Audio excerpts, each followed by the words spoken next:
Pour le syndicat départemental d'énergie de l'Aube, 6 000 ménages privés d'électricité un jour durant, c'est beaucoup trop. Depuis 1999, ce syndicat a pu résorber 300 km de réseaux basse tension en fil nu, qui sont les plus fragiles, les plus anciens et les plus exposés.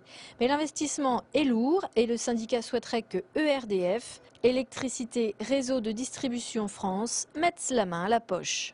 Donc on ne peut pas se satisfaire de cette situation qui se prolonge et pour laquelle rien n'est fait, puisque au niveau au bois, il y a 10 ans, les investissements de l'ERDF étaient d'environ 50 millions de francs et le programme prévisionnel de 2009 nous est annoncé à hauteur de 1 800 000 euros. Il reste encore 500 km de réseau basse tension à traiter, ainsi que tous les réseaux moyenne tension dont la compétence incombe à ERDF de les renouveler.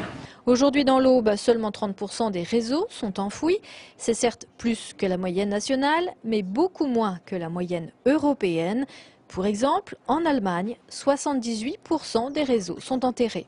Le syndicat d'énergie a des moyens qui lui viennent du Conseil général notamment.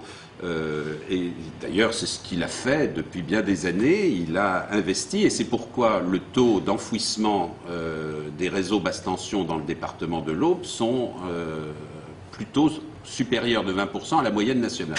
Mais si ERDF y mettait le même montant, on pourrait dire qu'à échéance de 9 à 10 ans, on arriverait à atteindre un taux d'environ 70 à 80%. Depuis 1999, ERDF n'a enfoui que 30 km de réseau basse tension.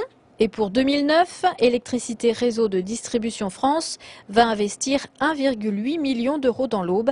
C'est le 10e de ce qui devrait être investi, selon le syndicat d'énergie de l'Aube, pour que le département puisse enfin atteindre les 75% de réseaux souterrains d'électricité.